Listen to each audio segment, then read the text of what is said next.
You ready to do this, Steve? Let's do it, Spence. Punch it, Chewie.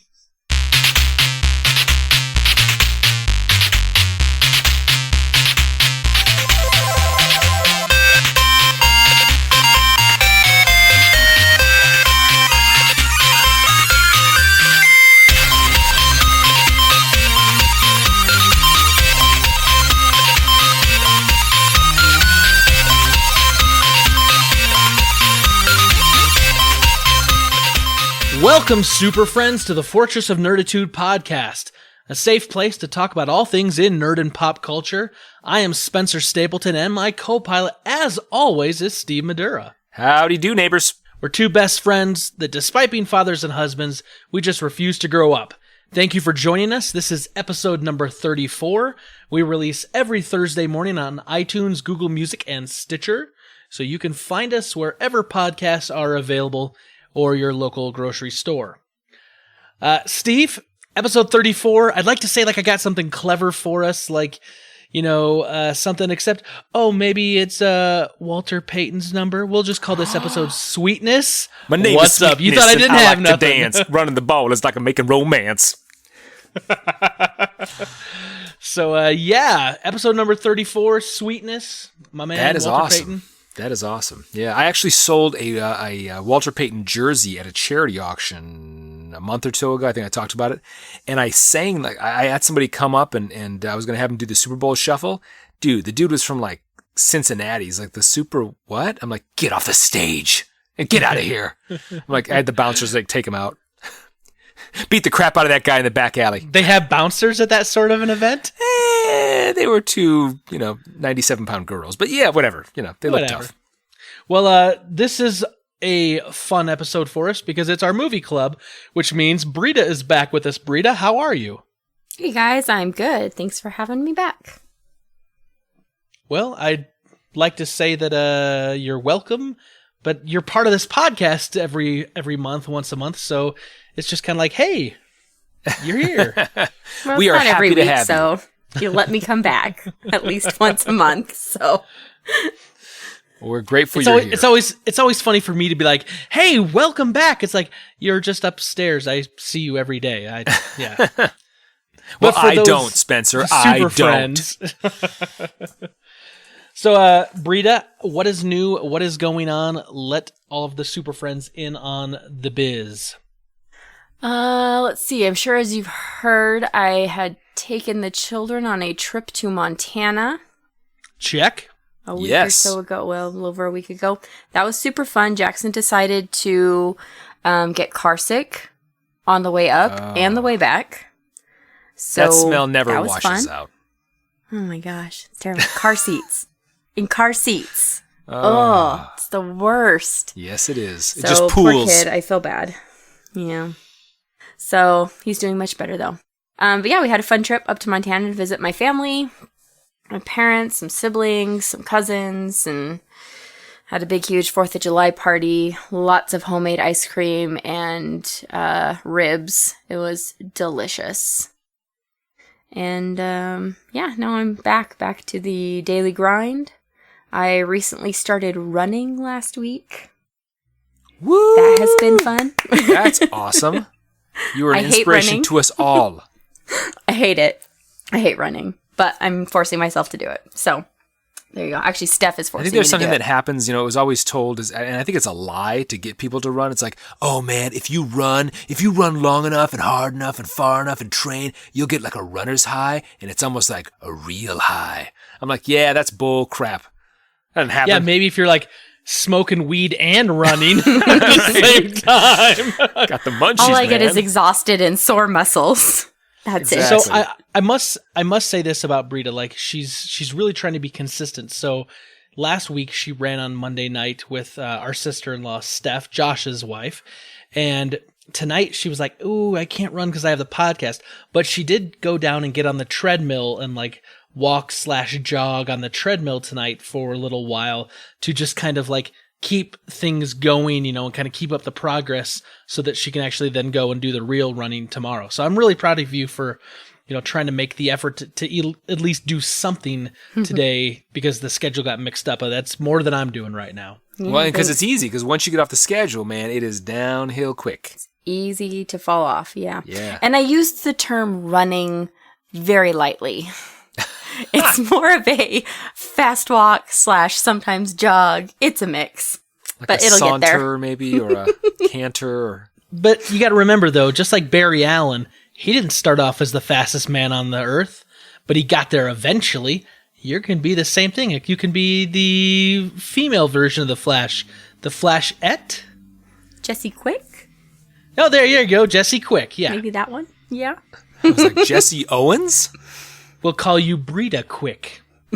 You know, I don't know. my theology on running, Britta, is I run only being chased by someone larger than me or the Yeah. police. Usually What my about only running is dogs? when I'm chasing my children, so... What about large dogs, Steve? Yeah, usually, I mean, you know. Like a bull mastiff that hasn't eaten in 3 days and is slavering at the jowls. I You wouldn't believe that run was a from Stephen King novel called Cujo. Yes, I believe that would quantify, that would check the box under bigger than me. So, Steve, what's going on with you, man? How was your 17th vacation of the year? Right. These are weekend vacations, my friend. Weekend vacations. It was good. We left on Thursday afternoon and headed cross country to New York. So Hey, Britta, did you hear that? The weekend starts at Thursday afternoon? That's new I have to a me. new perspective on my whole It was week. like Thursday at 3. Wow, huh. And it's called Proceed. It's called banker's hours, guys. You take a day off at the end of the week. Now, I actually have a guy in advertising who they have like quote unquote summer hours, which means you get to like take every Friday off. I'm like, what the crap? Like, that's not called summer hours. That's called lazy. Anyway, so we rode cross country, did the old, like, you know, Clark W. Griswold road trip across the country, and stopped in a rat nasty hotel in Toledo because there was nothing else available and we didn't know where exactly we were stopping. And I've usually had good luck getting on Hotwire and just finding a place, yet not so much here. This was like a place that you went to get murdered. So we didn't get murdered, but you know, the lock, the little chain lock thing on the door, you could see had been busted off several times. I'm like, yeah. Probably some like angry ex-husband or lover or something like that. Like, I know you're in there, Darla! And like kicked open the door. Anyway, so we got to New York. We went to a pageant called the Palmyra Pageant, which is kind of a historical a church thing and a reenactment of some scriptural stories and whatnot. So it was great. Actually saw some friends from our congregation there, which was unexpected but cool. And then on Saturday, we went to Niagara Falls, which if you have not been, what a cool experience. I'd been before, but you know, hadn't spent much time there because I had to catch a flight. And so being there with the family was great. My children were awe-inspired, and we went on what's called the Maid of the Mist. Have you guys heard of that? Oh, yeah. We've been on it. Oh, have you? Okay. Well, yeah. You remember that? You remember that scene in The Office when Jim and Pam get married and they're standing at the front, they're getting all wet and they're like holding each other. That was like Britta and I, except we didn't get married and we didn't get wet. But We wore other than ponchos. that, yeah, it was us. Well, so yeah, we did kind of the same thing. But what stinks is like we get on there and there's like this mad cow rush, right? It's like herds of cattle, like, and everybody's just rushing to the whatever, and we're getting branded as we get on the ship. So we get on, and we have little kids. You know, we have 4 under 11, and so we get onto the top deck in the front where the kids wanted to be. And there's, of course, all these people already on the, you know, on the railing. And so I'm having to like take turns lifting my kids up. And my, you know, 11-year-old and a 9-year-old and, you know, they're strong like bulls. So trying to lift these kids up while they can see, and we're getting rained on. And we asked the people in front of us, like, hey, could our kids kind of just get in front of you? I mean, you're like 6'2" and they're like 4 feet nothing. And, you know, you could kind of stand behind them so they could see. And they're like, no. I'm like, oh, okay then. So maybe it was a language barrier. I don't know. Maybe it was just a kindness barrier. I don't know. Anyway, so we got rained on, we got wet, and had a great time there. And then headed home on Sunday and saw some historical sites on the way, and had a great time. So Steve, nice. I'm really disappointed in this story, and let me tell you why. The ending seemed a little flat. I was waiting for you to say, like, the guy said no. So I pulled out a shiv that I made from a piece of the broken plank behind me. I shivved the guy, and then as he was bleeding out, I tossed his body overboard into the falls, and then I was like, here, kids, move forward. Now we There's actually have a some spot. women, so yeah, I didn't do that, and they were Frenchies, so I think there was a bit of a language barrier. But whatever. At the end, they actually let our kids kind of stand in front, so it was fine. But it was fun because after you get off the Maid of the Mist, you can kind of go in this little horseshoe and get on the elevator to go up. But instead, like you can go and walk under the falls. And so I took my little 4-year-old daughter, and she and I and Addison like went under the falls, and it is like pounding on you, and she's like, "Daddy, I can't breathe." I'm like, "It's fine, sweetheart, it's fine." So I have like this video of them like. And all this rain in their face or mist or whatever it's called. So, but what's funny about it is, we went back and we went kind of for a hike around the falls after we were done, and it would be very, very easy for someone to just jump over the edge. Like, no doubt. Like, even our kids were like, they took one step up, and I'm like, it's a little close for Daddy. I've seen Superman 2, and I know what happens here. Don't you remember Superman 2? Yeah. So, but really, like, and this, I don't want to get like take this to a dark place, but if I ever had to commit suicide, I would do that way, man. I'd be like, I'm going over the falls, motherfucker! Not some like cop out way, man. That would be going with style, right? Cricket, Sure. cricket. I don't really think about ways to off myself and what would be the better way, but okay. If Well, you think about all these feel people, that your body never being able to be recovered because it's continually churning under the water, and so your wife and kids have to bury an empty coffin. Well, and, people like take like sure. cremated, whatevers and like spread them over, like Wrigley Field or whatever. So that would be kind of a watery grave. Yeah, but that's usually Davy after Jones's locker. someone's died, Steve. That's after they've died, they cremate them. They don't like, you know what? I'm done. And let me jump into this fire and I'll cremate myself while I'm alive. And then you can spread me over Wrigley Field. Which, by the way, Britta, when I die, spread my ashes over Wrigley Field. I got They Niagara Falls. allow that. And Steve's body will be on the eternal spin cycle underneath Niagara Falls. We're calling places. I got the Eiffel Tower. I call that. The top. I want to be impaled, so I'm there No tag forever. backs. And that got dark. Really quick. Well, good, Steve. I'm glad that you didn't jump off to your watery grave and that you're still with us. Well, thank you. I'm happy to be with us as well. So I had a pretty good week, although this weekend we did a lot of yard work. So I don't know about you guys out in Chicago right now, but we have been experiencing like insane amounts of like heat. Like we've been in the high 90s to hundreds for like the last 2-3 weeks, which seems like it's started a little early this year. But because of that, and the fact that I was trying to get some new grass seed to grow, I've been watering our lawn like crazy, like 3 to 4 times a week, because we also have a backyard that doesn't get a lot of shade, so it's really easy for the yard to burn. So we've been watering a lot, which also means that with that much water and the heat and how dry it is, like the grass has been soaking it up. So our grass was about knee high, and we had to weed whack it down first and then like mow it twice. Dang. And we had to do some like trimming of the bushes around like our trellis that goes into the backyard, and I removed a bush, and Britta did some weeding out in a flower bed in the front, like just general yard maintenance. But like we had to start like at 7 a.m. because it was already like 80 degrees.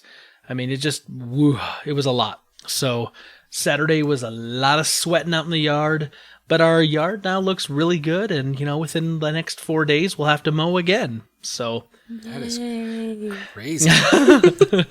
But the cool thing that happened to us this week, besides, back-breaking yard work, I ordered what's like the rave of Amazon and Facebook right now. Fidget spinners? No, man, no. I'm just kidding. It's Doc called Martens? not in the 90s. I'm back in the 2010s, man. No, I got what's called an Instant Pot. It's an electric pressure cooker, and everyone swears by these things, and so I got the 8-quart electric pressure cooker, and it was like $90. It was like the Amazon Prime Day deal. And so I got that, and we made our first meal in it. Britta made a tasty mac and cheese with bacon, and it only took like 4 minutes to cook the pasta, and then another maybe like a minute to stir in and mix in the cheese and the bacon, and it was really delicious. And so the whole idea with this thing is that you can like pressure cook a whole bunch of stuff in it. You can make like an entire meal in a pot, or like you just do certain portions of the meal, but you can do them quicker. So people are saying like, oh yeah, we used to toss a roast and potatoes and carrots and, celery and a whole bunch of, mix-ins and flavor and spice, and like low cook it for like 8 hours in order for it to be a fall apart, delicious roast. But in that Instant Pot, you can do that like in an hour and 15 minutes. The whole thing. So anyway, totally we're gonna make pot roast after church. You don't have to remember in the morning. That's always horrible. We're late. I'm like, just throw it in. Yep. So we're pretty excited. There's all sorts of people like have these recipes and posts, and there's a huge Facebook group. And so anyway, we're going to try this thing out and see if we can make some food a little quicker and use it to our advantage. That's awesome. That's really cool. Yeah. But what do you do with all the extra time you have? Pretty much prep for the podcast, man. I don't know. I mean, just, usual. Yard work, brother. Yeah, usual stuff. So anyway, other than that, like week's been real good, just normal kind of things. Kids are doing well. They're still around, they're kicking. So, yeah. So Spence, I have to ask though, so how was the reunion of the boys and you? I mean, was it like Charlie like, Daddy, what's your name? I don't even know you anymore. No, the boys were real good when they came back. They were really excited to see me. We hung out for maybe about an hour because it was really late. Hung out for maybe about an hour, then they went to bed. Like the next morning, they just kept saying, Daddy, Daddy, I'm so happy to see you. I missed you. I'm like, even little Jackson right now still says, Daddy, I missed you. I miss you. I was like, thanks, bud. I'm glad you're back. So I'm sure that's going to wear off soon. He's like, get out of my face. I never want to see you again. Sell it.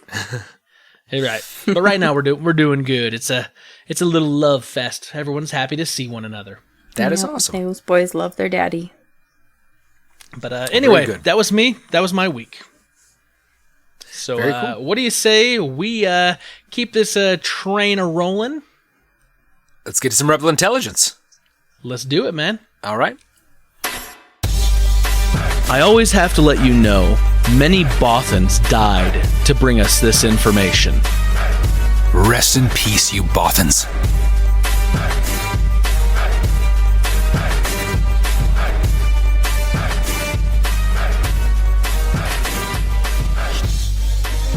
All right, Steve, Rebel Intelligence, our favorite part of the podcast, and I hope it's our Superfans' favorite part too, where we inform you about stuff you probably already know, but we have a humorous take on it. Or we basically just read it, whatever happens. We can't predict that. But let's get started. So, for those of you that claim to be Whovians, and Steve, let me explain to you what a Whovian is. It's a fan of Doctor Who. Do you though? At the end of this season, Peter Capaldi, who's played the Doctor for the last 3 seasons, is going to be leaving the show. And the showrunner, Stephen Moffat's actually handing the show over, and someone else is going to be the new showrunner. So there's a process. They go out and they interview and test with actors and actresses and whatnot to try to find the perfect person to play the Doctor. And they have found that person. And her name is Jodie Whittaker, and she has been, she's a British actress. She's been in a bunch of different stuff on the BBC, including Broadchurch, recently. It's a great show. She's the first female actress to play the Doctor. For the last 12 iterations of the Doctor, it's always been a male. And this time they're going a different direction, so that's exciting. It'll be interesting to see what they kind of do, because some doctors have had love interests, some doctors have just had friends, but usually it's a male representation of the Doctor and a female companion. And there's been a few instances where there's been a male companion that travels alongside with the Doctor, or a human from Earth. But usually it's a male Doctor and a female companion. There's no telling what it could be this time with a female Doctor. And how has that been received by the Whovians at large? Well, it's down in Whoville. Right. It's kind of hard to say because this was just announced, and so really the only people who are going to be talking about it right now is like people who are going to get on and either want to applaud the decision to have a woman, or those are going to get on the internet and berate the decision. But really, the proof is going to be in the pudding. So once she takes over the helm of the Doctor, and she becomes the Doctor, and we can start seeing her portrayal of the Doctor and kind of where the storylines go and how everything is. I think that's really when you're going to have a good idea as to how things are going. Because I mean, and here's the thing, Steve. So everyone that watches this show that enjoys it, usually whenever they join the show, like wherever they're first introduced, like they usually latch on to whoever's playing the Doctor at that moment. Sure. So I know a lot of people who are like, hey, I started when Matt Smith was the Doctor, and then I went back and watched the Christopher Eccleston and the David Tennant stuff. Mm-hmm. And then I got caught up and saw the Peter Capaldi, and they're like a huge Matt Smith fan. I started when David Tennant was in his run, like right at the end of David Tennant's run before Matt Smith. And like I really latched onto David Tennant's version of the Doctor. And so I got really, and I'll explain my experience, and I think this is indicative of most people, is that I was really caught up in that version of the Doctor. And so when it switched to the next Doctor, when he went through his transformation, and he regenerated into the Matt Smith version of the Doctor, at first I didn't care for Matt Smith. I was like, nah, he's not David Tennant. He's acting differently. His personality's kind of changed some, which is what happens on the show. And then after a little bit of time, then I got won over, and I was like, okay, I like Matt Smith. Matt Smith's doing a good job. And then when Matt Smith's version of the Doctor regenerated, I'm like, no, don't go away, man. I really like this guy. And now it's Peter Capaldi. So this cycle is going to happen again. It's almost like self-flatulation, like, or flagellation. What's the word I'm thinking of? Flatulation. No, not flatulation. That's no, not the word. When the people like whip themselves. No, I just did it. Yeah. No, but basically it's like we punish ourselves because we're like, oh, I don't like this, blah blah blah. I've got to deal with someone else, and then they're like, okay, this is okay, and then by the end you're like, this is great. Don't let him go. Doctor. Yeah. And you're just like, no, and so you start the cycle all over again, and you get flatulence, and you got to beat yourself, and then I don't know. So the real question, though, is do you think that this female Doctor Who will lay any kind of groundwork for the first female president of the United States? I don't see how a television character is going to translate into politics, but, maybe. Especially who knows? From the UK? That's true. Margaret Thatcher was quite a... Dame. Quite a dame. Quite a dame. Very cool. Well, one I wanted to talk about really quick was Incredibles. So do you guys realize how long ago Incredibles came out? A long time ago. A long time ago. 2004, right? Ooh. That's a long time ago. And so in 2018, Incredibles 2 will be coming out.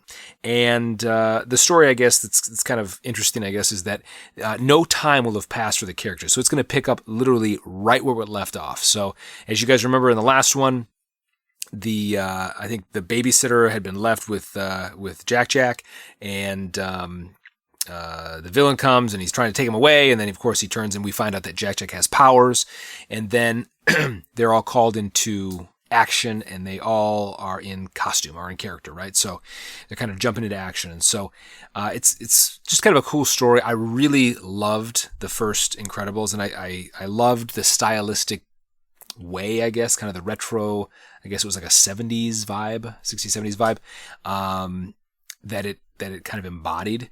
And it's been said, and I don't know if this is from, I forget what's the female lead's name? She was in Fargo. Give it to me. You know it. Okay. Anyway, but she the said it's really actress's just name or the character name? Oh, the actress's name. Holly. Holly Hunt. I was going to say Helen Hunt. Holly Hunter. Holly Hunter. That's but right. she says it's really a story of a family set in the world of superheroes, right? It's not a superhero story. It's a story about a family. And you really got that spirit, I think, and that tone from the first movie. And this is going to be no different. So they're going to reveal more about it as it becomes closer. Why the long layoff? I mean, we're talking 13 years later. We're now getting around to a sequel. I think because the main actor wanted to try to do a reboot of Coach back in the 90s, and it never took off. I'm sure there's what a else lot has he of been reasons. in? Seriously. What? As I was just saying, I'm sure there's a lot of reasons, like story and, Yeah, lots maybe of different people things. struggled to get a story that felt good. that makes sense. And Yeah. Yeah. But Well, it's especially cool. I because mean, yeah. my understanding, though, is all the actors are coming back, all the voice actors are coming back, which is always nice. You never want to get, somebody else whose voice kind of sounds like it, like the voiceovers for Die Hard on movie. I'm going to kick your neck. No, that wasn't the real true. word. So, anyways, Yippee-ki-yay, mother trucker. You're like, That's right. wait a minute, that guy's now driving truck? I don't get it with his mom? Makes no sense. Right. So, anyway, that's what I had for you. Britta, what do you have for us this week? So, Wreck-It Ralph 2 is going to be coming out, believe next year. I believe it's next year. 2018. I saw that. Yeah, in November of next year. That's right. So, this one, they're setting it in the internet. So the last one was about video games and in an arcade and everything. And Wreck-It Ralph 2, come up with some reason they have to go into the internet to find something or do something. I don't know. But basically, the big reveal that they had at the D23 Expo that just took place this last weekend was that Wreck-It Ralph 2 will be bringing back all of the Disney princesses with all the original voices doing the princesses, for those that are obviously still alive. Obviously, some of them are not. But they're making them much more human than you see in the actual movies. I guess it just, if you find an article about it, they kind of describe the sneak peek that they played.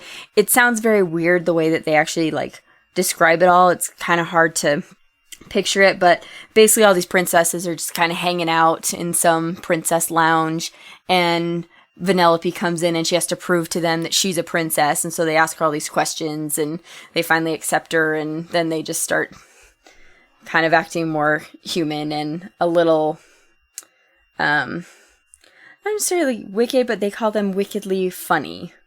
So Okay. it sounds interesting, and I think it could be very hilarious because Disney is kind of making fun of themselves a little bit, which I always enjoy. It sounds like to me, from the way you describe it and the way I think I kind of read some of the stuff about it, that I think a trailer really is going to help out the concept of what they're Right. trying to do. Yeah, because the way it's described I is know we'll kind get of that. confusing. Now, Britta, were you a fan of the original Wreck-It Ralph? Oh, I love that movie. Yeah. I thought it was so much fun, and just I really loved that movie. So I always just really, I always really just appreciate, stories like Wreck-It Ralph or like Incredibles that aren't so much like the Beauty and the Beast or Hunchback of Notre Dame, like things that are just new stories, Monsters Inc. I mean, things that are new completely ideas. original. And, Exactly. Love that. Very cool. Yeah. So Very cool. we'll see what they do with it. Well, this week, last week, I guess it's weird. I say this week, but last week when the news was announced after we recorded the podcast, there was a kind of reveal in the Entertainment Weekly magazine. They showed the first picture from Steven Spielberg's upcoming film Ready Player One, which is based on a novel by Ernest Cline. In the novel, this is basically everyone lives in this kind of dystopian future. I mean, it's not even dystopian, but it's just kind of the future is kind of run down, but everyone kind of lives online in this online world called the Oasis. It's like a virtual reality immersion. Like everyone like goes to school there and works there. And anyway, they released the first picture from this movie showing the main protagonist, Wade Watts. And Wade is inside his van where he has to basically kind of hide his equipment and hide in order to connect to the Oasis. Otherwise, his I think his aunt that he lives with would sell his gear. And he's a high school kid, and so you kind of see the inside of this van, and there's some pictures. And so if you've read the book, like you can see he's got his little bike, bike in the back that he has to use to pedal to charge the batteries, so the batteries can power the headset and the gloves. He's got like, lunch boxes with, Star Trek lunch boxes and like little stickers, and you can see posters and pictures and news articles printed out about James Halliday, which is one of the characters in the book.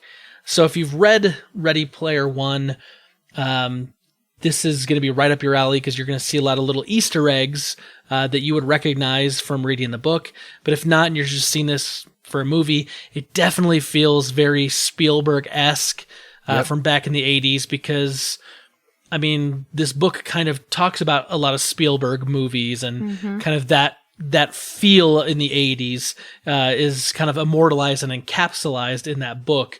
And so this is like the perfect person to be helming this project.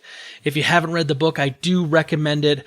I will say, though, that there is a spot or two that, maybe not read with like young kids. Not there's anything like really bad, but there's kind of this whole idea of this young man kind of coming of age, and he starts getting into money, and like he's trying to figure out like how to interact with women. And so he finally has some money, and he buys like a machine, like a blow up doll sort of thing to kind of like, it was kind of this weird spot. I was like, oh yeah, I kind of forgot. I reread the book. I was like, I kind of forgot that was in there because I recommended it to a friend, and she's like, yeah, we listened to it with our 12-year-old son, and we had to kind of explain some things. I'm like, sorry.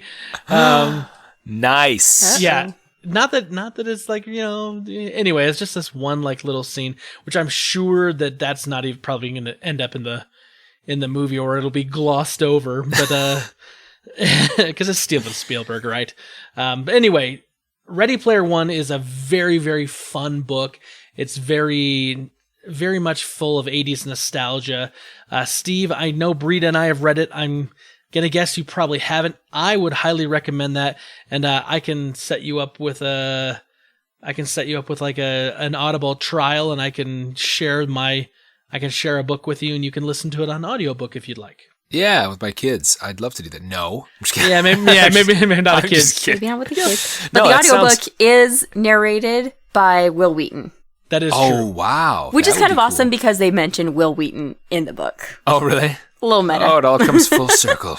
It's really cool, actually, to see this picture. And it sounds, just from what I've read about it, it sounds like an amazing movie. With Spielberg at the helm would be great. But just this picture that Entertainment Weekly has, like, yeah, you totally feel like this is from Back to the Future. This is from Goonies or something like that. I mean, yep. I love that even the small little Easter eggs that you talked about, there are a few garbage pail stickers on this, on the side of the van, which I'm like, that's awesome.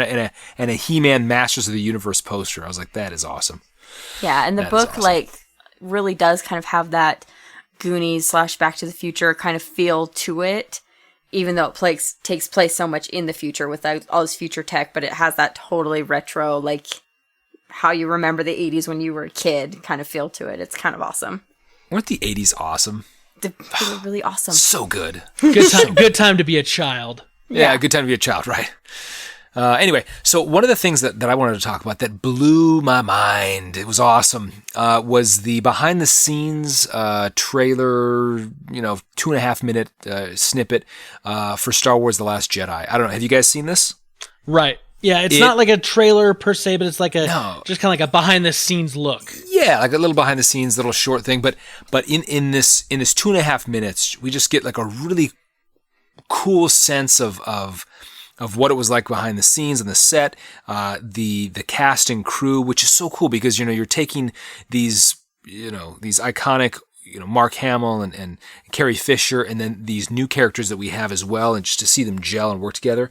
And what I really got out of this little behind the scenes snippet was that this story is going to be a different story, right? This is going to be a different take. It's going to be fresh and new and different, and just made me so much more excited than I already am for this film. So I don't know, what were you guys' takeaway from it? I think I felt the same. I mean, I watched it and I was excited because you do get to see some shots that we haven't seen yet in the official trailer. And then you also see some spots like where you see the shot from the official trailer, but you see them filming it, which I thought was a good way of like not revealing stuff, but still giving you a more in-depth look. I'm really excited though. I mean, I got a big kick out of watching it. It made me really, really excited for December 15th. And I mean, yeah, it's cool looking. Yeah. Even seen a few, shots of Carrie Fisher, and that's awesome. There was a shot though of Carrie Fisher that when they showed her for the first time, I was like, oh, we don't have Carrie anymore. I know. So Disney is going to they've announced that they are going to open in their California Adventure Park, which is the park across from Disneyland. They're going to be opening an immersive superhero universe. So at this point, they really haven't given many details. There was, back when Guardians of the Galaxy Mission Breakout opened, there was an Avengers hatch that was on the ground near the tower there. I don't know if it's still there because most people, it was only there for like the weekend and then it disappeared, but it's kind of supposed to be like a teaser trailer that Avengers are coming, the superheroes are coming. So we don't have a lot of details as to what this will entail, but they say it's going to be an immersive thing, which they're kind of doing a lot of that lately. The Star Wars land is supposed to be this immersive land. Right. And so that's going to be coming. And I fully expect that this is just my personal opinion from things I've read and seen, that certain areas of Disney or of California Adventure that are near like the Mission Breakout, I think that's going to be where all this is going to happen. That's where they have right now the meet and greet with like Captain America and Spider-Man. You can meet them and take pictures and stuff, and they have kind of a city backdrop. But I think that's kind of where they're going to turn into. That space isn't used very well, so I think that's where they're going to build some of this superhero stuff and more Marvel characters, and I don't know, should be pretty awesome.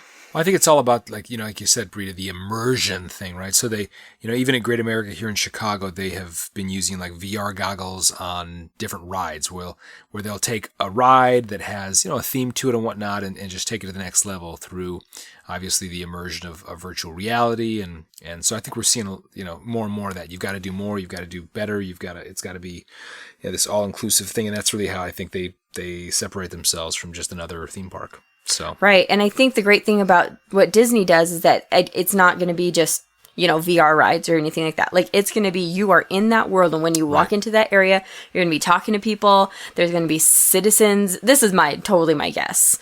Like, citizens that you can talk to that are from that area, and you're going to meet the superheroes and other superheroes and people, and like actually interact with them in this world. Like, that is, from things that I've read and seen, that's what I'm picturing. So as long as I get to meet Black Widow, I'm okay. She has been announced that she will be one of the people, for sure. That's all I care So, yeah. You can meet her. Yes. Dork.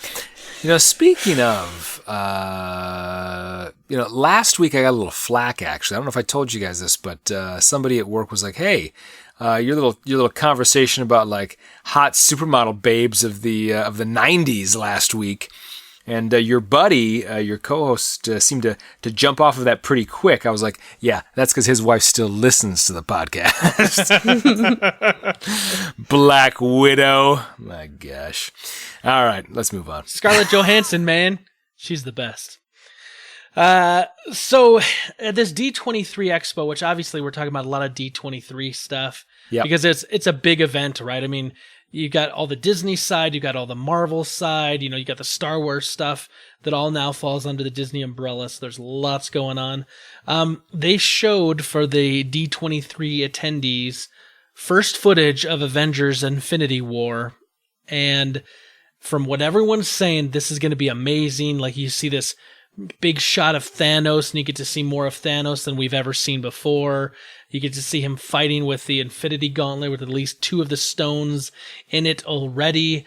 There's not a trailer yet, but everyone, I'm hearing this from everyone online and all the bloggers that were there, which according to Tony Stark aren't real journalists apparently. But apparently this thing is looking really good. And I mean, you got to figure this is the culmination of, over about 10 years worth of storytelling over, multiple movies, all kind of building independently and together to tell this big story and this big, team up mashup. So, I'm excited to hear that it looks good. I hope it's good. We only have till May of next year to wait, and then we're going to see what it's all about. So, anyway, I'm really excited for this thing. Nice. Yeah, I read some things about it as well, and I mean, yeah, I mean, not having seen the trailer itself, obviously, but just reading the description, just reading the review of it, where Thanos starts to drag a planet, like a moon, towards whatever Earth the Avengers are standing on. I mean, what the crap? That sounds so here's the thing. Amazing. If you're a super friend and you're listening and you went to D23, or people who can get us into D23, hook up your friends at the Fortress of Nerditude.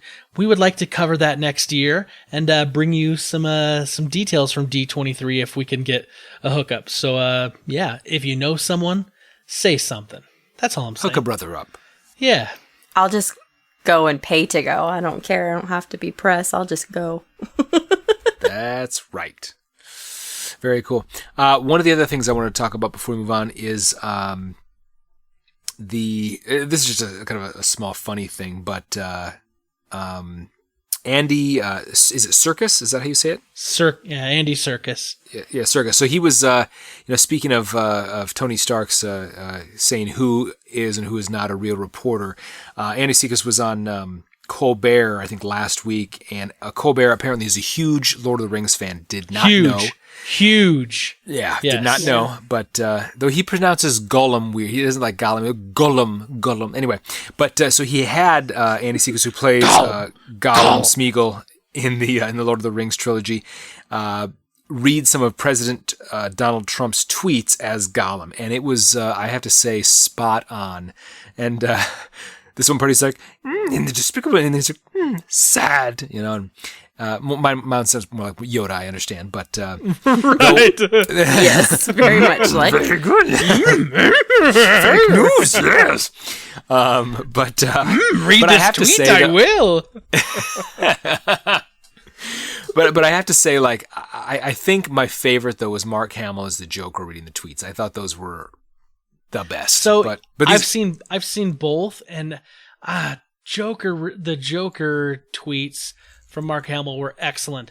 But man, the Gollum Smeagol was so good. I mean, it's so hard for me to choose. Yeah. But it was amazing. If you guys haven't seen that yet, go out, find that. It's on YouTube. It's like this thing. It's like a minute long, a minute and a half long, but it is perfect.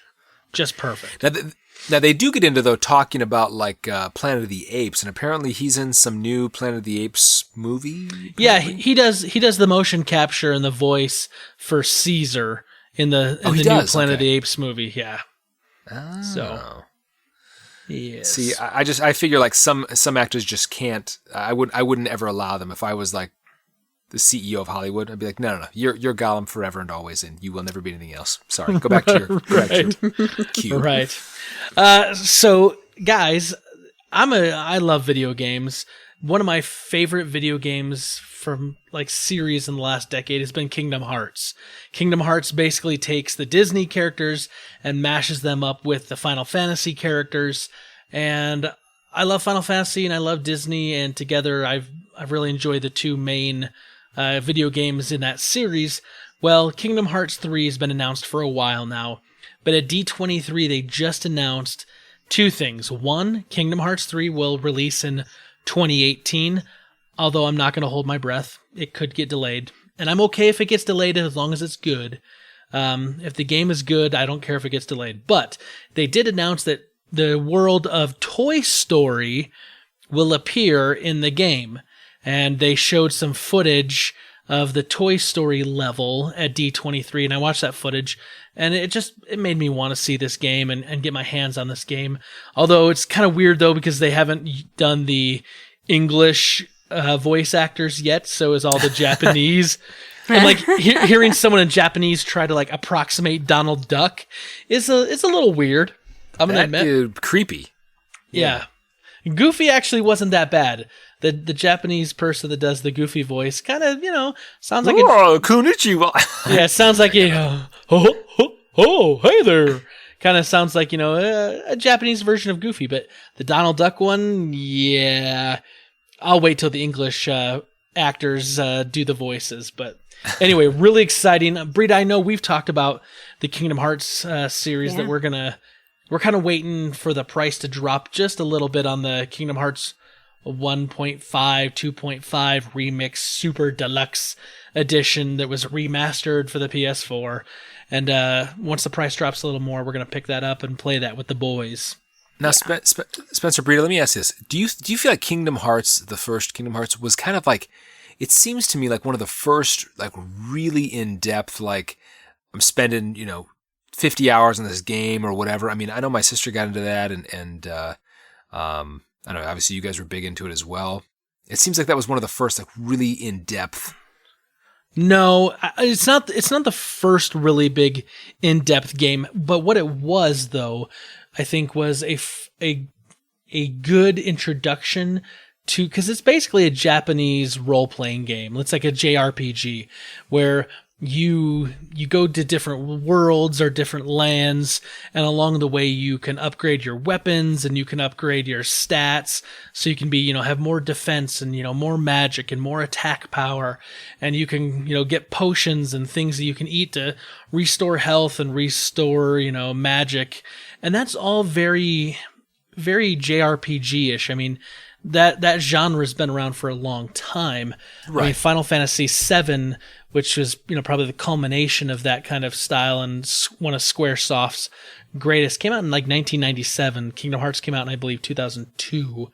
But what Kingdom Hearts was a blending of a JRPG, and it's kind of more like a little more of an action JRPG because it's not turn-based. You get to control in real time.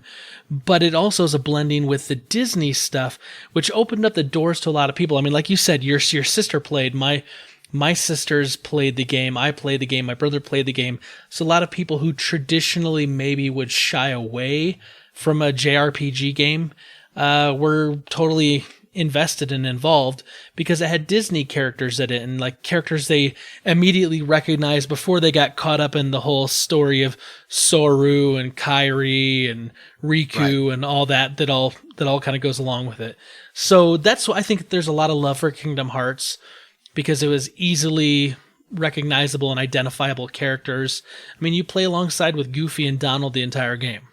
You go to the Disney worlds, like in that first one, you go to, Hercules Coliseum, and you go to, Peter Pan, and you go to London, and you get to go to the Little Mermaid, and you get to go to the Lion King. Alice in Wonderland. Alice in Wonderland. Like, these are all like places that you recognize.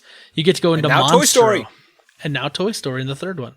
So nice. Very cool. Yeah, it was a big game, and I think the third one's going to do big business. I'm just kidding.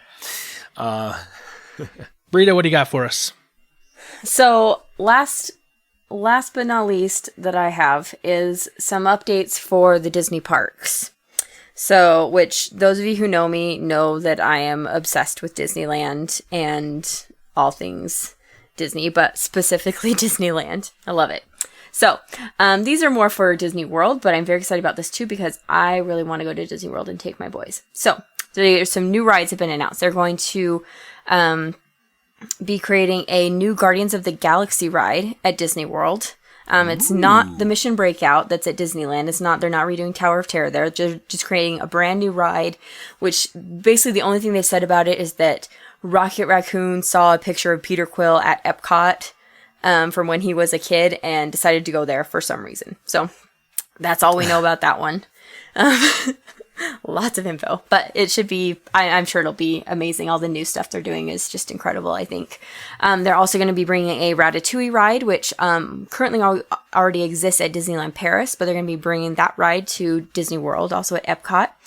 And the third one that I am super excited about, like this gives me so much reason to go to Disney World, is that the Tron Light Cycle ride that they have in Shanghai Disneyland. If you have never seen the video for this, go watch it. This thing looks amazing. You're like, basically you're in this contraption that makes you like down like you're on a motorcycle, like on an actual light cycle.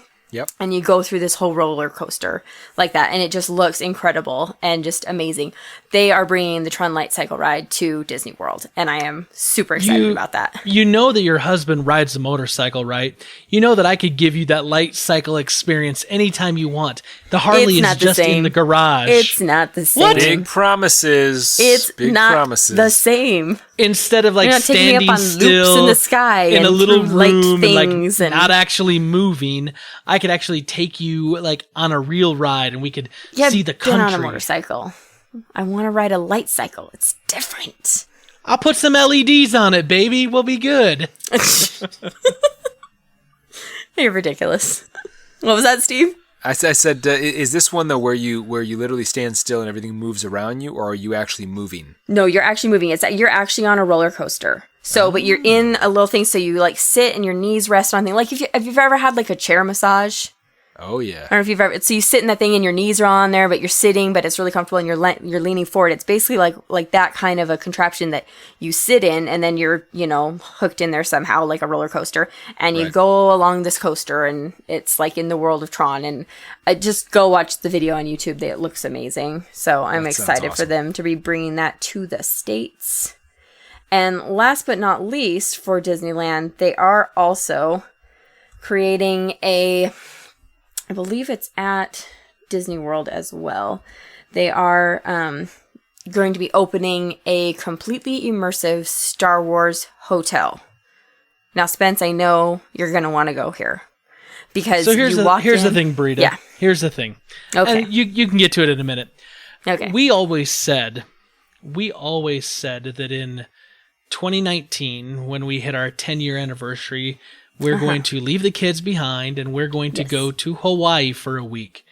Now, I noticed that the Star Wars Hotel and the Star Wars Land at Disney World called Star Wars Galaxy's Edge that has this big, huge hotel. And like we already talked about this on a previous podcast, like you make choices in the rides or things you do. Like you're going to interact with characters in the park and like you may be chased by bounty hunters or may get pulled aside to do a mission. And there's going to be the Star Tours director is going to be a DJ at like a dance club. Britta, this place opens in 2019. So my proposition to you is we skip Hawaii and we go to Star Wars in Florida for a week without the kids. That's what I'm saying we should do for our anniversary. What? Done. That just dropped on the podcast as like a proposal. Boom. I'm just saying. Is it bad that I'd rather go to Disney World than Hawaii? I think I would, though. No, I don't think go to Epcot Center and see what Hawaii looks like in the eyes of a... You are misinterpreting me. I do not want to go to Disney World for a week for our anniversary. I just Galaxy's Edge for a week. I just want to live there for a week. Okay, you stay there. I'll be there for a few days, and then I'm going to check out the rest of Disney World. So for our 10-year anniversary, we're going to go on separate vacations.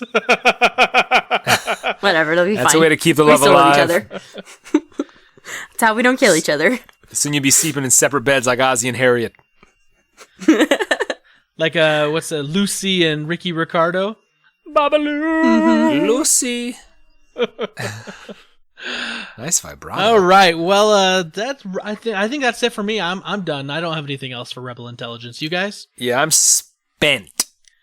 Well, let's move on. Last week, guys, we had a fun conversation about The 90s, CNN's doing their 90s documentary miniseries shebang. I don't know whatever you want to call it. And we Rockumentary. Rockumentary.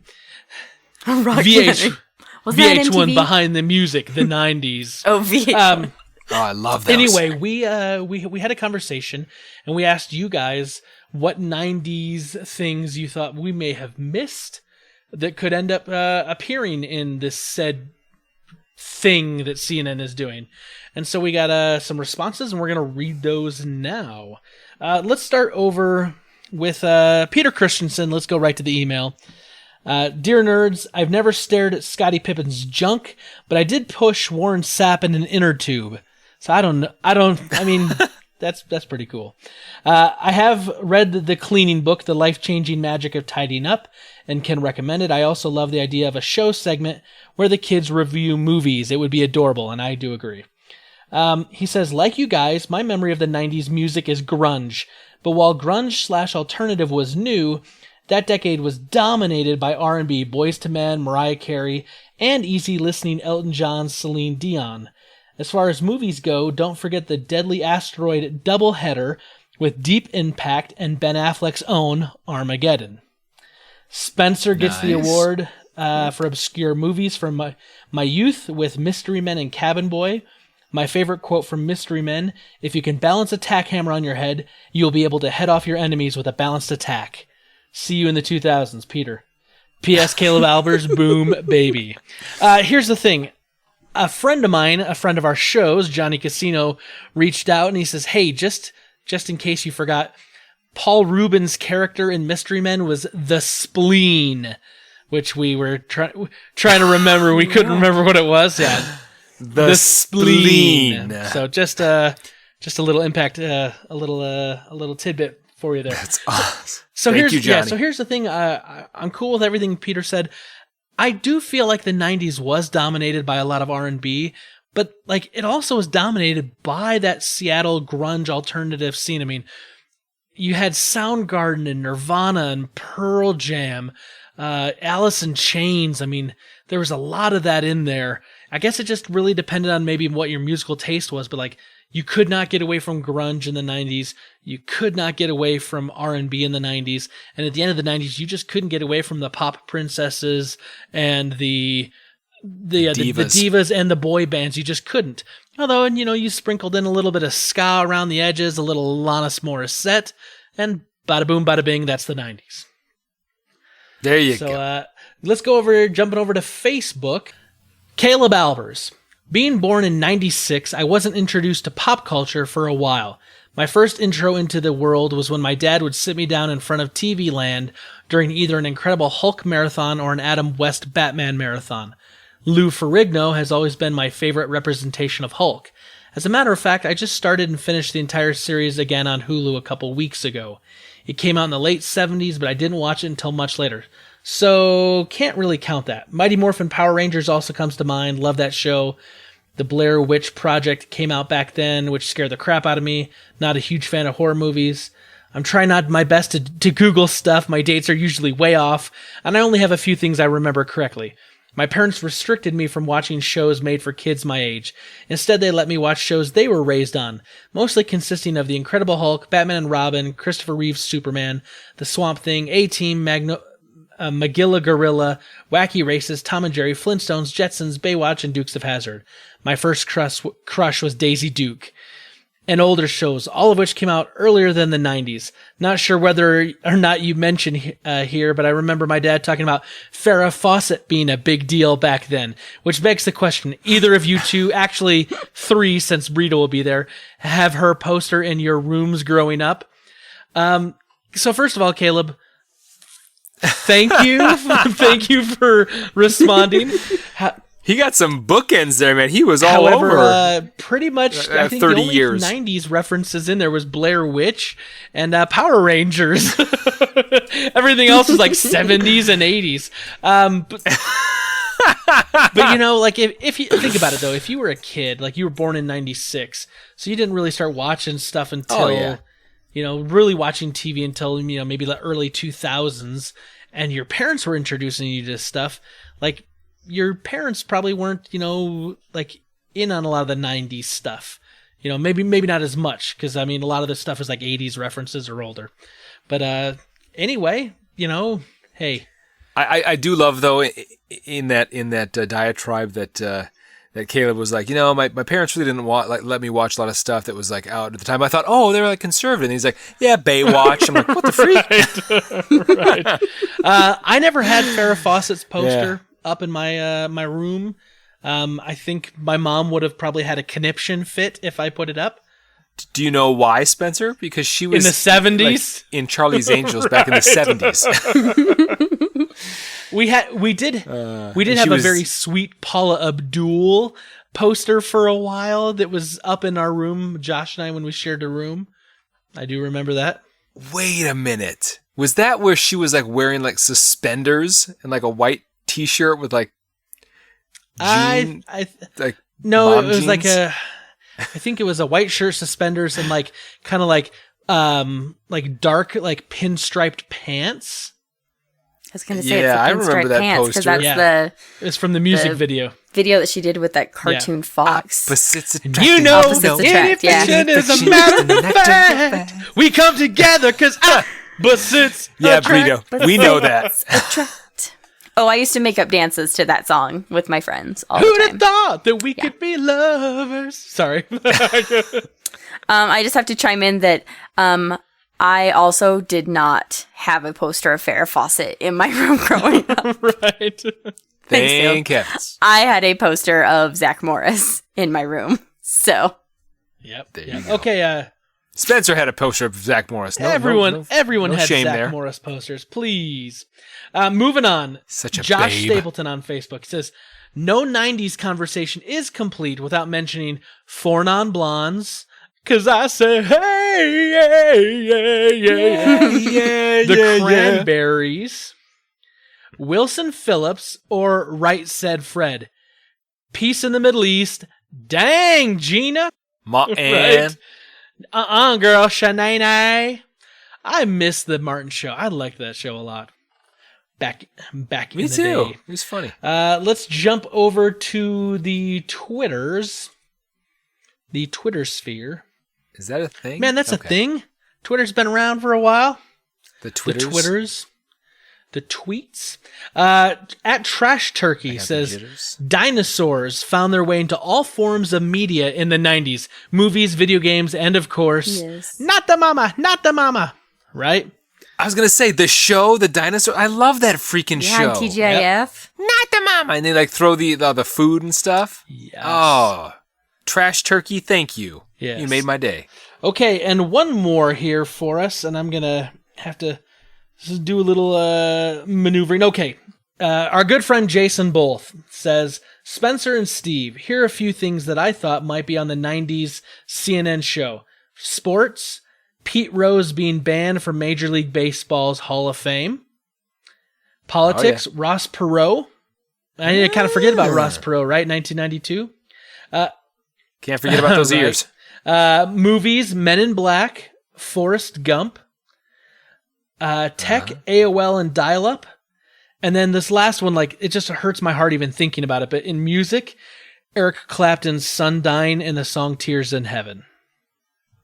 Oh, yeah. Right? I mean, that's 90s. First, my Niagara comment, and now this. Really, Jason? You really brought us down. Don't blame Jason for your Niagara comment. I'm just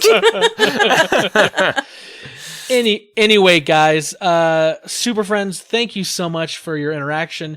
We do appreciate it. We will always continue to put our question out there on the Twitter sphere at Fort of Nerd.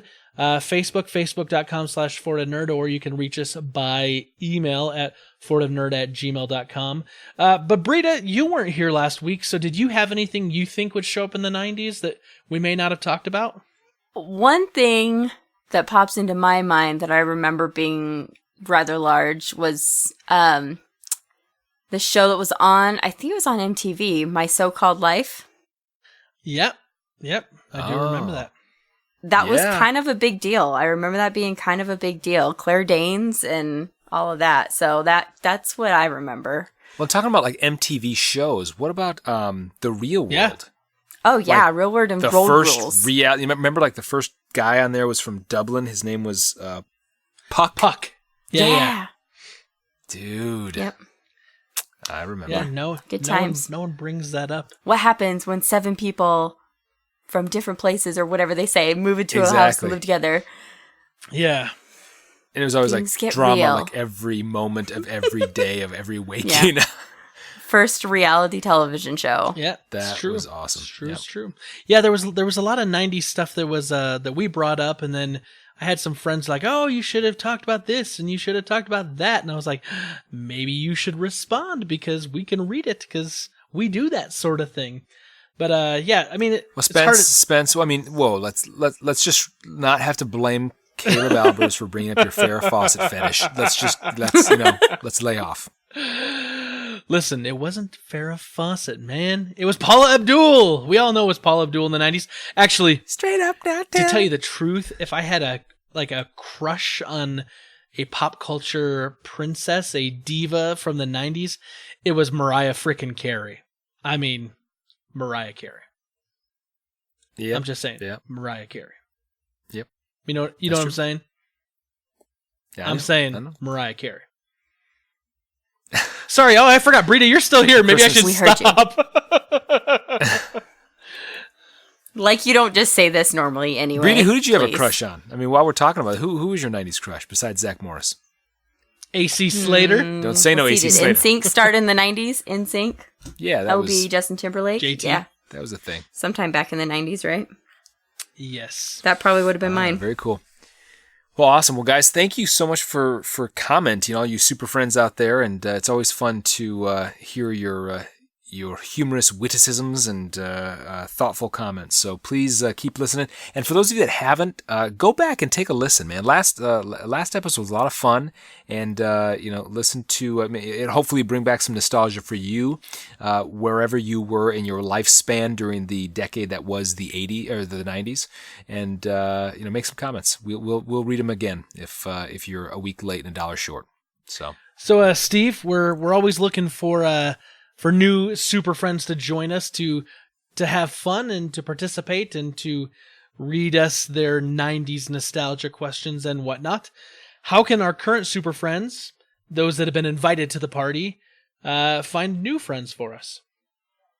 Yeah. They can rate us on iTunes with a 5-star, 2 thumbs up rating. So the Fortress of Nerditude isn't as hard to find as a Farrah Fawcett poster on the back of Spencer's bathroom door. What? That's not true. What? I don't know. That's not true at all. It was Shania Twain, and it was in my dad's bathroom at work. Oh, that was! Oh my gosh. I am so glad you mentioned that. Okay, quick story. So I go to Spencer's dad's work. He had an environmental firm, and he was a dirt sniffer, but he was basically an environmental contamination and whatnot. He would go out and test properties and do phase 1s and phase 2 environmental reports. So I go, and like, this is one of the first times he moved offices and whatnot to this little strip center kind of in the town we grew up in. So we're about to go somewhere. I'm like, hey, can I use the restroom real quick? He's like, oh yeah, just around the corner. So I go in the back, close the door, and no joke, Spencer is not lying. There is a huge, like, bust of Shania Twain, not from the head up. It's not. That's what I mean. Just a portrait of Shania Twain and this was not a large bathroom, so it was like just me and Shania. And I'm a little uncomfortable, You're sitting on the toilet, yeah, It's like one of those pictures, like in the Scooby Doo house, where the eyes are like, they're following me. Anyway, the too funny. poster actually was Shania Twain like laying down on like a bed of pillows, and she had her arms kind of like up behind her head. Like that was the actual poster. I trust me. I remember being in that bathroom a few times at my dad's office, going, "Why is this here?" And I actually asked my dad. I said, "Dad, at his place of work." I was like, "Dad, there's a picture. There's a poster of Shania Twain on the back of the bathroom door," and he goes, "Yeah, I don't know how it got there. One of my employees must have put it up." But he was the president of Right. the company. He was the owner. I don't know how that got up, but I'm not moving I was it. like, "Dad, didn't you just start listening to Shania Twain like 2 weeks ago?" He's like, I mean, I listen to a lot of stuff, Spence. I listen to Billy Joel. You don't see a poster of him on the back of the door, do you? I'm just saying, man, I feel like a woman was a hot thing at the time, and Dad had that CD, and all of a sudden, magically a poster appeared that's supposedly and Mom didn't use the restroom at work. So I don't know what that was all about, but... That's awesome. Very cool. All right, super fans. So what we want to do now is get into the main event. As you know, this week is our movie club. Once a month, we like to review a movie. Sometimes it's a new release. Sometimes it's an oldie but a goodie. This time, we went back just a few years to a movie that I think changed a lot of things. And I think we've seen its influence in the likes of Doctor Strange and other movies that have been more recent. But this movie at the time was cut from its own cloth and wholly original in form and fashion, and that is none other than Christopher Nolan's classic, or new classic, Inception. Ladies and gentlemen, welcome to the movie club. Let the games begin. Right. Let the podcast within a podcast within a podcast officially begin. Right.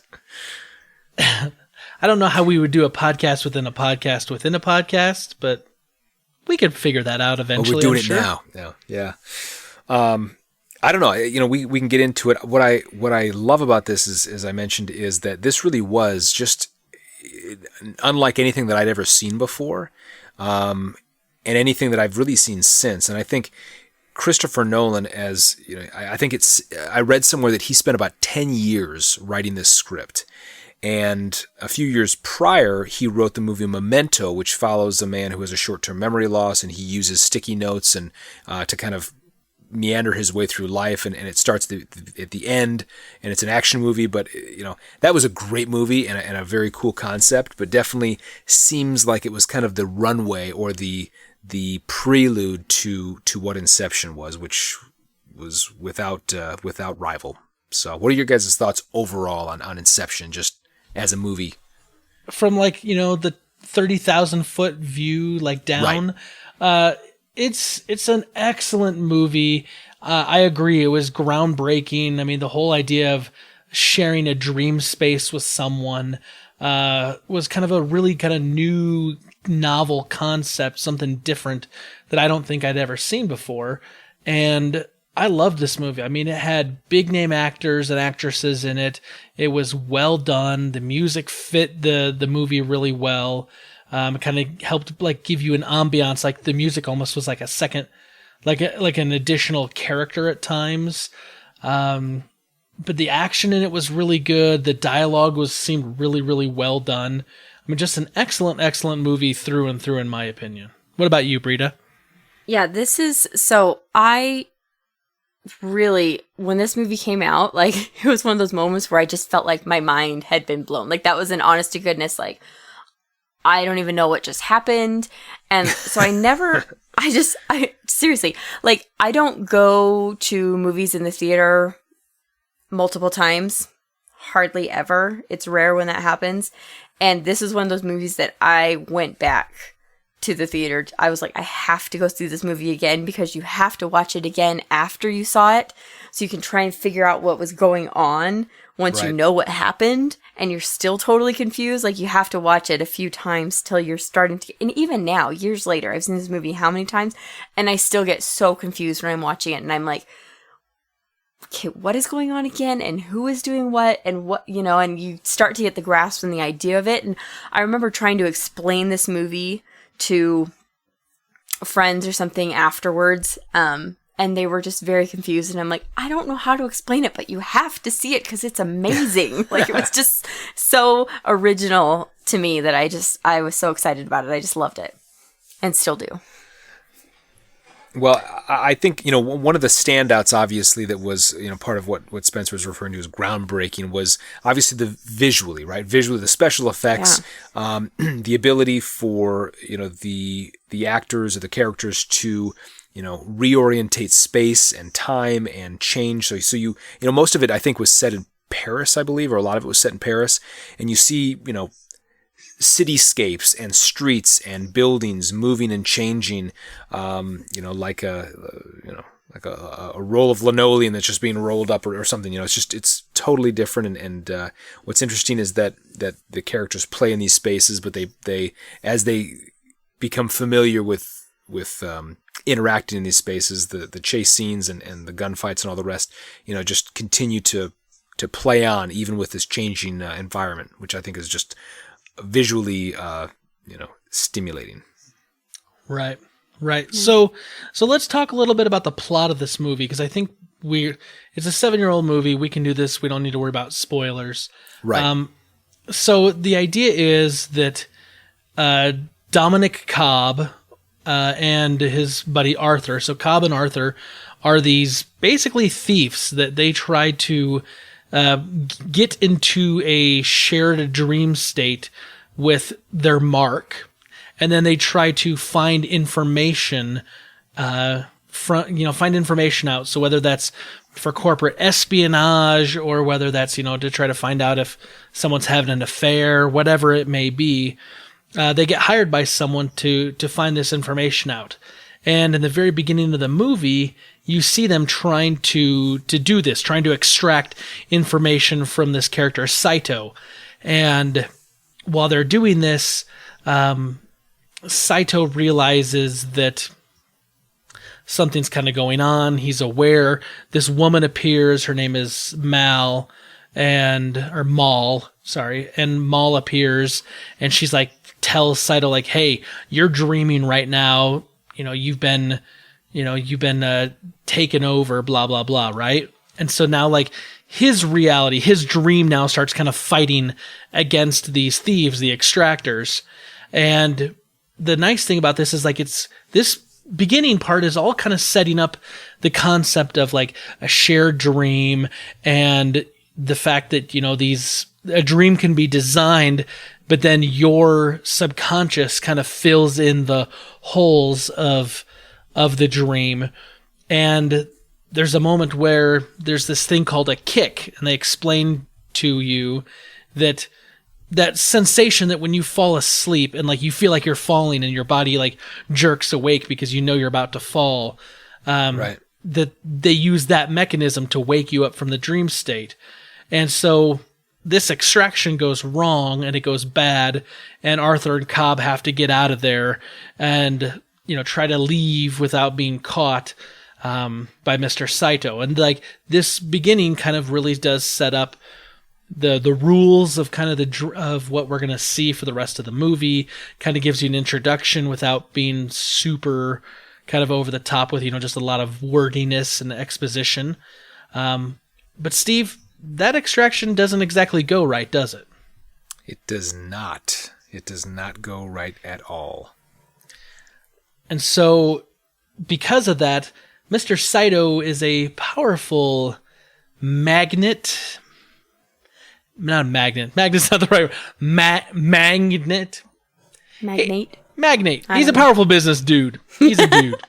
He's a Chinese. No, it's not even Japanese. He's Japanese. A business magnet? Powerful. He's a business magnet, yes. You put him on your fridge to hold up your kids' drawings. No. Gosh, I can't even say that word. I'm an idiot. He's a business dude. So, Saito, he's in charge of a very powerful company. That's why I said he's a business dude. Yeah. So, business dude Saito, in his fancy suits, he basically like comes and saves Cobb from kind of this, he's being like chased in Mombasa by the people that he just tried to rip off, and they're coming after him. And he basically says, "Listen, I need you to do a job for me now. And if you do this job for me, I'm going to pay you, and I'm also going to be able to make it so you can go home to America to see your kids." Because at the time at this time in the movie, all we know is that Cobb can't go home to America, because if he goes home to America, he's going to get arrested, and he's not going to be able to be reunited with his children. So he's kind of on the run, and we don't really know why yet. So the job is pretty simple. Is a simple idea, I guess, in a way, but it's not. There's this, conversation about whether or not the job can be can go forward, right? The idea is that Saito's company is an energy company, and his competitor is about to die. And his competitor has a son, and he wants Cobb to basically break into this man's dreams and convince him that he needs to break up his dad's company, because if he doesn't, he's afraid that, Mr. Saito's afraid his company is basically going to be, snuffed out because this other energy company is like a monopoly. Right. So the idea is Inception, to go into a man's mind and place an idea, that idea will take root and grow, and that this, he'll wake up from the dream and take place. And they tell him, they say that, Arthur says it's impossible, and Cobb says it's not impossible. You can do it, but you have to go deep enough into someone's subconscious to plant that idea. So they say that you can't do it at 1 level deep. You can't do it at 2 levels deep. You have to do it at 3 levels deep. So basically, you have to get someone sleeping, and then in that dream state, you have to get them sleeping again inside of that dream to go down to a 2nd level, and then from that 2nd level, get them to go to sleep and go down to a 3rd level. So you can get so far deep into their subconscious to plant that idea, so that as they wake up and they come out of these states of dreaming, that idea will grow and take hold and they'll remember. So it has to be something simple, but it has to be powerful enough. And so they kind of have this conversation about whether they should use like something that's negative emotion or something that's a positive emotion. And the idea that they want to implant is, I want to be my own man. I don't want to take just what my father handed to me. I'm going to, I'm going to do my own thing, right? That's the idea they're trying to incept into Fisher Jr. And what I love about this really quick is just kind of a side note, Spence, is that Christopher Nolan, this is a very, it's kind of a complex idea, right? It's something that maybe another director or another treatment of this story and this idea could get really muddled and just get really kind of trudging through this. And he does this in a way that really is fairly seamless. And while Cobb is, or while, Leonardo DiCaprio is instructing, for instance, Ellen Page, who plays kind of an architect student who's tasked with kind of designing these labyrinths of dreamscapes and whatnot. So while he's kind of tutelaging her or instructing her as to how to do this and the concept and how it works, obviously we as the audience are learning as well. So it doesn't seem like we're being like spoon-fed this stuff, nor does it seem like some scene out of the original Incredible Hulk that was just totally a capstone class in biometrics and right. Chemistry. So it's very palatable, and I really appreciated that aspect of the film. Yeah. So now, we got the framework of what's going to go on. The first level of reality, the first level in the Inception movies is obviously reality, right? This is where they're going to try to put to sleep Fisher on a 10-hour flight from Australia to LA, right? And I think that's when his father dies and he's taking his body back to LA. Right, and so this is that's reality. And so they put him to sleep while he's on the plane.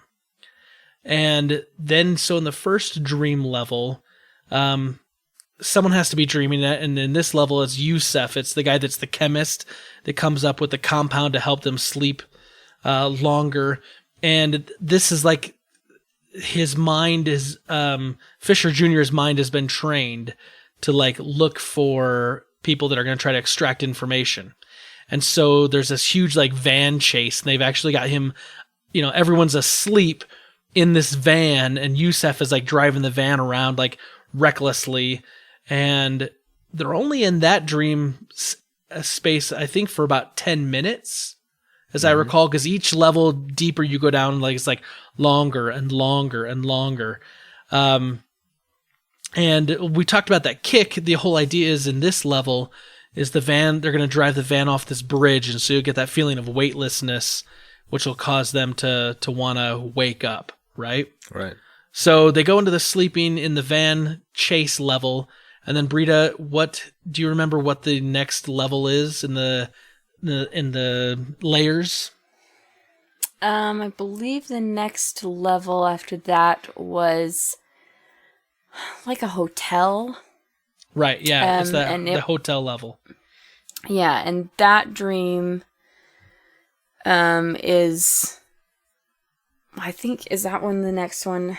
It's Arthur's. Yeah, so Arthur, the guy that he's kind of in charge of the machine that puts them to sleep and everything like that, and he has to control this next level that's in this hotel. Yeah, he's the guy that's actually having the dream that they're all sharing at that level, right? And the kick for him is that he has to blow up the elevator, right? So he can simulate the free fall in that level. He puts them all in the elevator. Steve, what's the next level down? The next level is the Snow Fortress, which I believe Eames concocts. Cobb is there. Ellen Page's character is there. Saito and then, of course, Fisher. So Fisher has to be taken to the fort, where the idea is that they wish to plant the idea will finally be planted and taken hold. But again, I think in this level they're still dealing with his subconscious kind of defense mechanisms, aren't they? Right. Yep. There's like an army of people trying to like keep them from getting to the fort. Exactly. And I think the kick on this one is that Eames blows up the supports of the fortress, which drops it into causing the free fall. Right. So the idea is that they're going to go down 3 levels, plant this idea in Robert Fisher Jr.'s mind, right? In the first level, they, when he's asleep, in that dream level, they kidnap him and they force him to give some like random numbers that they're going to use to kind of like, they're giving him this idea that there's this safe inside, his dad's, hospital room or like his bedroom. And, that they need the numbers for the safe. And then in the second level down, they trick him into believing that like his dad's right-hand man is actually a traitor. And so that they're going to have Fisher join them to go a level deeper, to root out Browning, root out the right-hand man guy. Uncle Peter. Yeah, Uncle Peter. And then in the third level down, that's actually, they're going to try to get into that fortress that Browning's trying to keep his dad in or whatever, and then he's going to get to his dad, and of course that's where the idea is going to be planted. But here's the rub, right? This is a Christopher Nolan movie, so this just seems too easy. Because Cobb, his wife Moll, keeps showing up in these different levels. His wife is actually dead. And it's his projection of his dead wife that keeps like jumping into these shared dreams and ruining kind of their plans. So like he even says like, I can't, you need to design this. Don't let me know the designs of the dream. Because if he knows, then his projection of his dead wife, Moll, is going to know. And screw up everything. And how? So the idea is, right, that Cobb believes that you can do Inception. You can plant this idea. And everyone else says, no, it's not possible. But Cobb knows that it can happen. And the big twist of Inception is why Cobb knows, right? So Cobb and his wife actually were some of the first people to discover the shared dreaming space and to go deeper. So they went down 1 level, and then they went down a 2nd level, and then they went down to the 3rd level. And each time you go down further, it's like if it's 10 minutes in the first level, it's, like an hour in the 2nd level down, and then it's like something like, 10 hours in the 3rd level down. And Cobb and his wife wanted to go down a 4th level, which would be like years, something like 50 years or more. Right.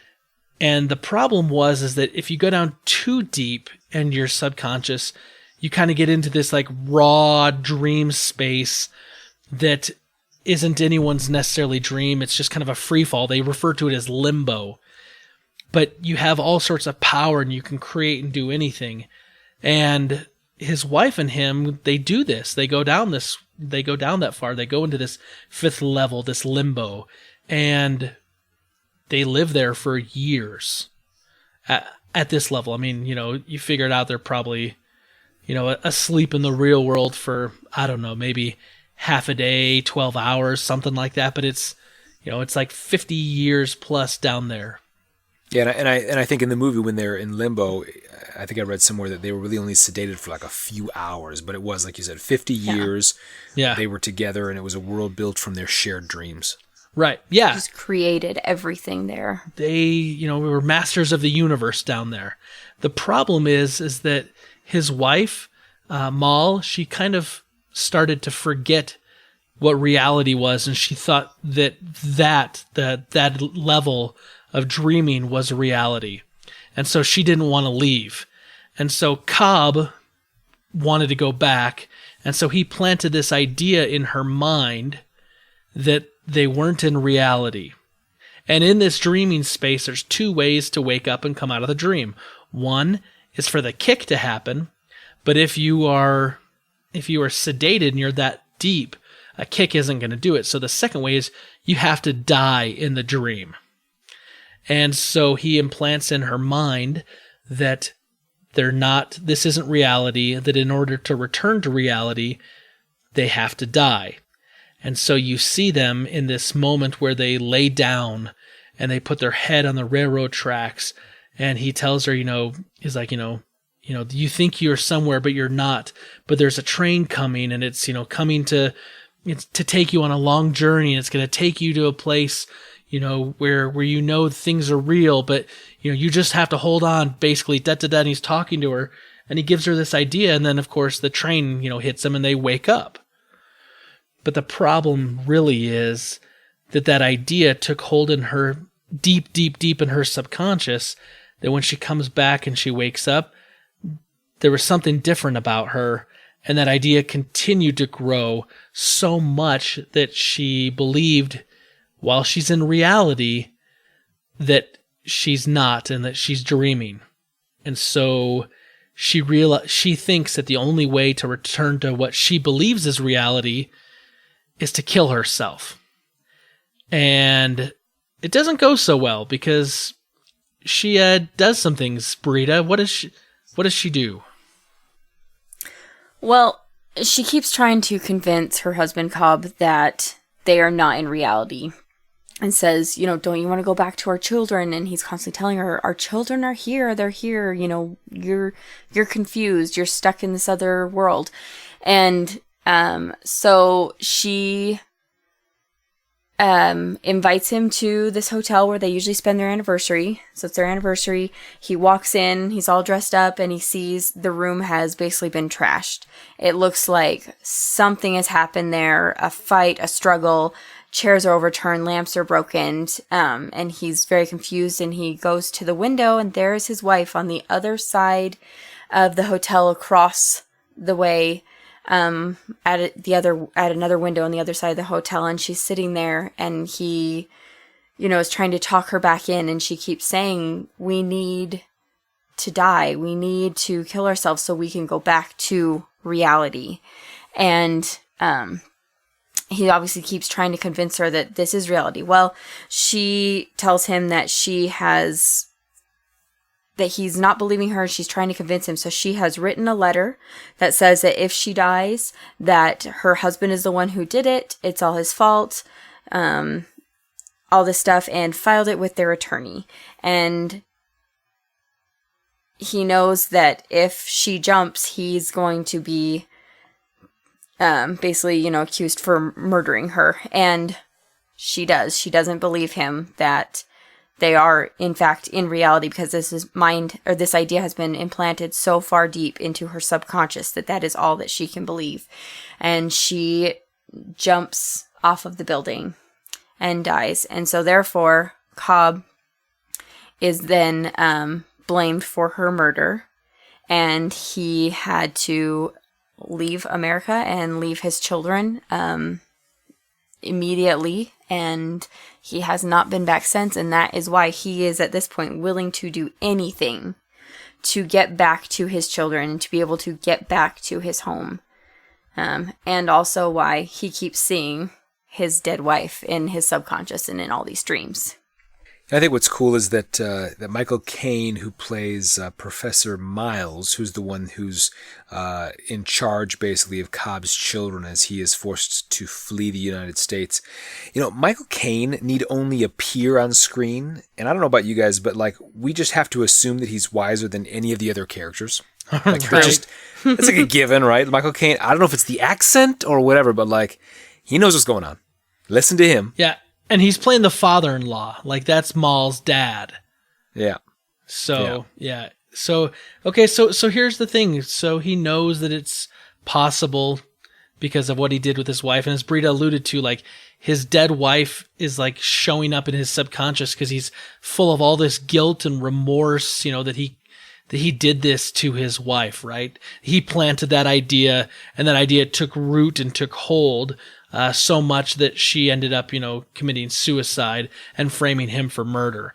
And so he's, not able to see his kids, which is why he's willing to try to do this Inception job on Robert Fisher Jr., because Saito is a really powerful man and says that he can basically make those murder charges go away if he pulls off this job. So that's why he's willing to risk flying from Australia to LA, where, as soon as he tries to pass customs, he's going to get arrested. But he's willing to try that because if he doesn't, he doesn't see any way that he ever gets back to his kids. One last thing to bring up, and then I think we can debate the ending. There's this idea in the movie that they talk about that there's a totem, some sort of little object that you alter so that it behaves a certain way in the dream world that people wouldn't, like someone trying to change your dreams wouldn't think, but then when you get back to reality, it behaves a different way. Like a weighted dice or the spinning top that was, Maul's totem that Cobb then uses. So that way you know whether or not you're actually in reality or you're still in the dream state. And so you see a couple times Cobb, when he comes out of dreaming, he goes and he spins that top, and, when it tips over and it falls over, he knows that he's in reality, because it's... Whereas if it continued to spin, he would know that he was in a dream. Still in the dream state. Mm-hmm. Right. He would know that it's still in the dream state, right? So that's kind of important because it's his way of knowing whether or not he's really awake or not, because, he's been in limbo for a while. And in the end of the movie, Saito ends up getting shot and dies while he's down a few levels and dreaming, but it doesn't wake him up because they're so heavily sedated. So Saito falls into limbo, and Fisher Jr. falls into limbo, and so Cobb decides to go down to limbo, knowing that his projection of Maul is going to be there in order to bring those guys back. And when we see Saito at the end of the movie, Saito's like an old man. It's been like 70 years. He's lived like another lifetime by the time that Cobb reaches him and tries to, bring him back, right?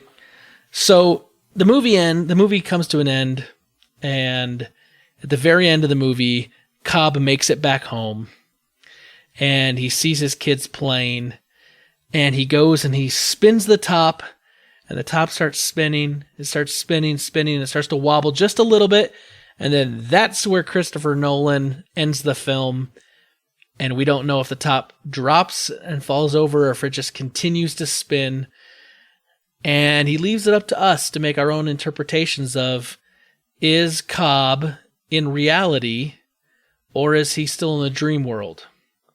Britta, what do you think? At the end of the movie, because this is subjective, and I can give reasons why I could think both ways, but subjectively, what do you think? Is, at the end of the movie, is everything as it seems? Is he in reality? Is he going to see his kids? Well, in my opinion, I have always thought that he is back in reality. And my reasons are a couple. One, I feel like when you're watching that little top that it wobbles just enough that I'm just, in my mind, it's about to topple over. That's what I see. But also, I have always thought that when you see his children, they look slightly different from in his dream versions that you always see.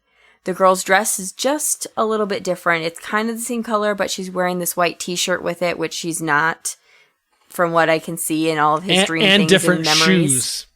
Yeah, She's also got and different the boys, shoes on. Yeah, and the boys' outfits a little bit. So their Ooh. clothes are just different enough. They're very similar. So if you just glanced, you would think it was exactly the same. But they're just different enough that I think he is, in fact, in reality, finally. I like happy endings, though, so. Okay, Steve, what about you? What do you think? Darth Vader was, in fact, Luke's father. That's all I know. No, so I think I want it to be a mystery, because I love the fact that he goes back and he takes out the totem, he spins the top, but then you see him walk away from it, that he basically ignores the results, that it really doesn't matter to him if he's in a reality or if he's in a dream, because he's made the choice to stay wherever he's at, and that, he's happy there. And so, I have watched that end scene over and over again, and I'm like, I see like a little bit of a little twinge where if he was in fact in a dream state, I don't believe there would be even a twinge of a topple. So I probably tend to agree with Britta, but I love the fact that, and not for this discussion, but that it really doesn't matter because he's made his choice, and whether dream or reality, our dreams can become reality basically, or we can create our own consciousness.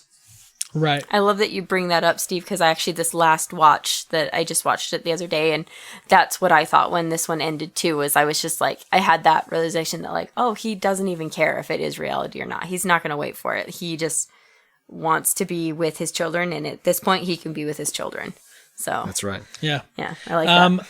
I'm kind of in agreement with both of you. Like, so realistically, I think that he is in reality for a couple of reasons. One, there's the whole issue with like his wedding ring.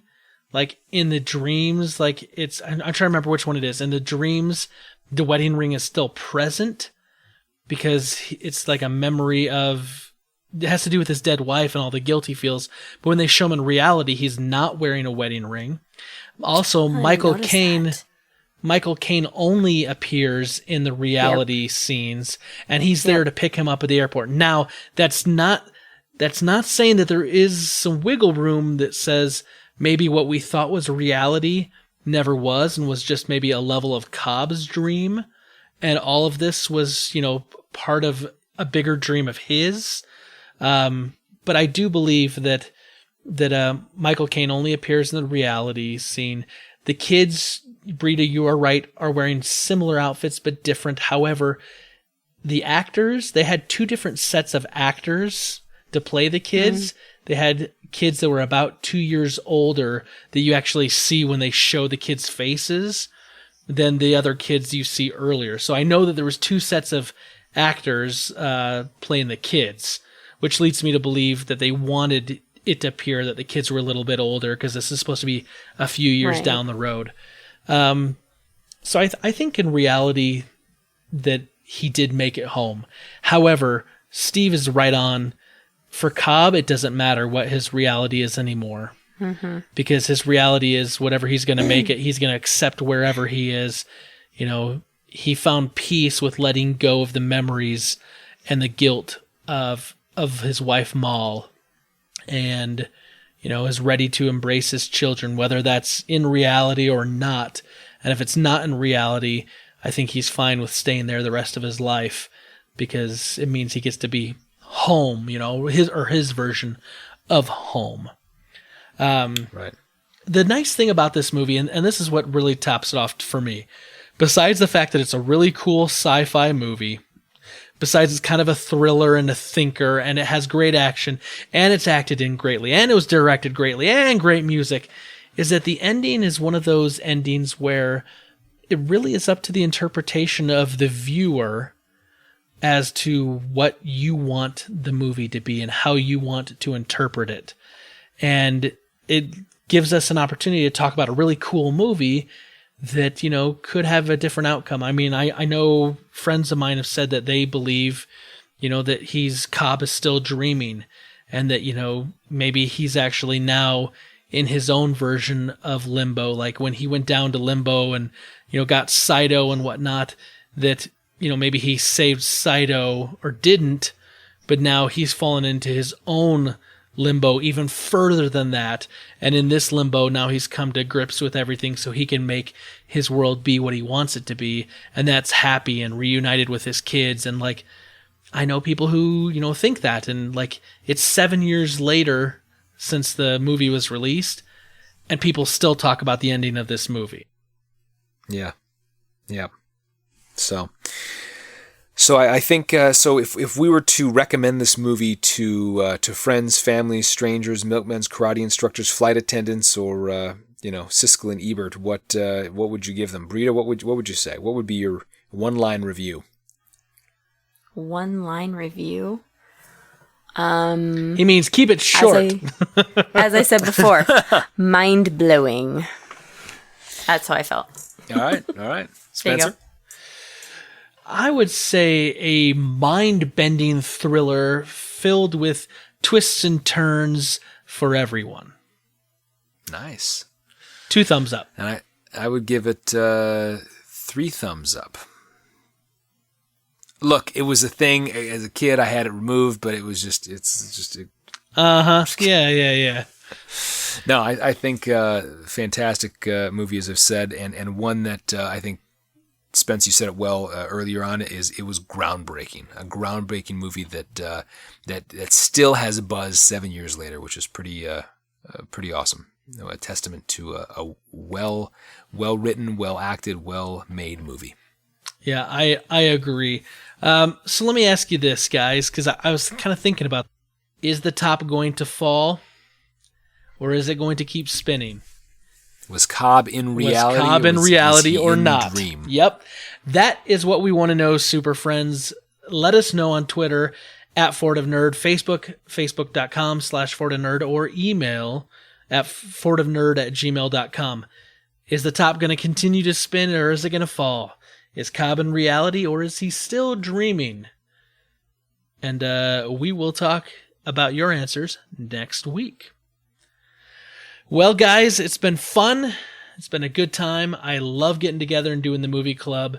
And having you on, Britta, is always a pleasure. It's always super fun for me. Thanks for hanging out with me, all you super friends. May the force be with you. Always.